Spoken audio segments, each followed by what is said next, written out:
Hello, everybody. Welcome to today's devotion for January 9th. Today's devotion is titled Love Beyond Counting, and the Bible reading is from Jeremiah chapter 31, verses 1 to 6. Sorry, I'm kind of sniffly. I think it's the weather, but okay. At that time, declares the Lord, I will be the God of all the families of Israel, and they will be my people. This is what the Lord says. The people who not strive. Wow. Read the words. The people who survive the sword will find favor in the wilderness. It will come to give rest to Israel. The Lord appeared to us in the past, saying, I have loved you with an everlasting love. I have drawn you with unfailing kindness. I will build you up again, and you, Virgin Israel, will be rebuilt. Again, you will take up your timbrels and go out to dance with the joyful.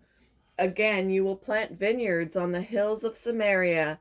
The farmers will plant them and enjoy their fruit. There will be a day when watchmen cry out, and the hills of Ephraim come. There will be a day when watchmen cry out on the hills of Ephraim, Come, let us go up to Zion, to the Lord our God. How do I love thee? Let me count the ways. Those words from Elizabeth Barrett Browning's Sonnets from the Portuguese are among the best-known poetry in the English language. She wrote them to Robert Browning before they were married, and he was so moved that he encouraged her to publish her entire collection of poems. But because the language of the sonnets was very tender, out of a desire for personal privacy, Barrett published them as if they were translations from a Portuguese writer. Sometimes we can feel awkward when we openly express affection for others.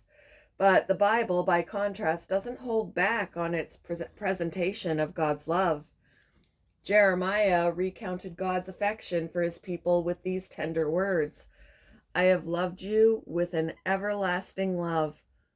I have drawn you with unfailing kindness.